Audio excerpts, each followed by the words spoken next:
আসসালামু আলাইকুম ওরহমতুল্লাহি ওবরাকাতু ইন্নাল হামদুলিল্লাহ ওয়াসসালাতু ওয়াসসালামু আলা রাসূলিল্লাহি ওয়া বা'দ। আজকে আমরা জানব স্বপ্নে বাগান দেখার ব্যাখ্যা কি।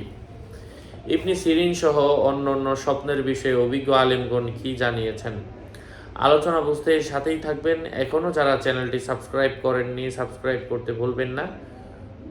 ভেরিফাইড চ্যানেলের ডিসক্রিপশন বক্সে ক্লিক করলে পেজ এবং আইডি আসবে। এটা ছাড়া আলাদা অন্য কোনো পেজ নেই, আইজি নেই, ইমো নেই, হোয়াটসঅ্যাপ নেই, টিকটক নেই। নাম ছবি দেখে বিভ্রান্ত হওয়া যাবে না। প্রত্যেক ভিডিওতে আলাদা আমি সাবধান করি, সতর্ক করি।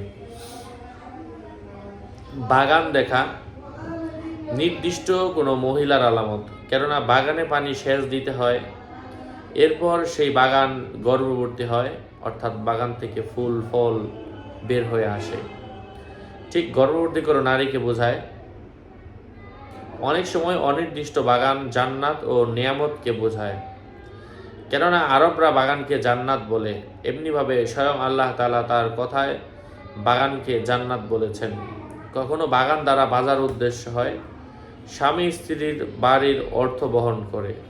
কখনো এমন প্রাণীকে বোঝায় যে প্রাণী থেকে উপকার লাভ করা যায়। মাঝে মধ্যে বাগান এমন স্থানকে বোঝানো হয় যা থেকে উপকার পাওয়া হয়, যেমন ঘর বাড়ি, গোসলখানা, কৃতদাস, জীবজন্তু, গৃহপালিত পশু। মাঝে মধ্যে বাগান আলেমের বাড়ি ও বিচারকের বাড়ির অর্থ বহন করে থাকে। যাই হোক, স্বপ্নে কোনো ব্যক্তি যদি নিজেকে কোনো বাগানের মধ্যে দেখে, এর অর্থ হচ্ছে সে জান্নাতুন নাঈমের মধ্যে থাকবে। আল্লাহ পাক তাকে জান্নাতে উঁচু কোনো মাকামে রাখবেন। স্বপ্নে কোনো ব্যক্তি যদি মুজাহিদ থাকা অবস্থায় বাগান দেখে, আল্লাহ পাক তাকে শাহাদাতের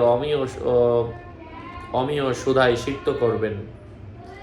স্বপ্নে কোনো ব্যক্তি যদি দেখতে পায় যে সে নিজে বাগানের মধ্যে দাঁড়িয়ে দুধ অথবা মধু পান করছে, এর অর্থ হচ্ছে স্বপ্নদ্রষ্টার নেককার কোনো স্ত্রী লাভের সম্ভাবনা।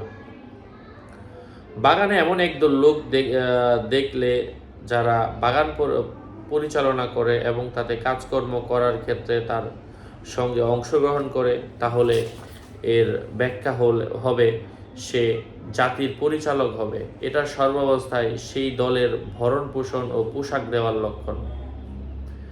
বাগানে প্রবেশ করার সময় তার দৃষ্টি গোসলখানার সামনে অথবা হোটেলের সামনে অথবা চুল্লির উপর পড়লে ওই স্থানে তার লাভ, উপকার, মুনাফা থাকার ইঙ্গিত। যাই হোক, আশা করছি উপকৃত হয়েছেন। এই বিষয়গুলো নিয়ে একাধিক ভিডিও রয়েছে, আপনারা দেখবেন, উপকৃত হতে পারবেন। সকলের মঙ্গল কামনা করে এখানে শেষ করছি। দেখা হবে নতুন কোনো ভিডিওতে।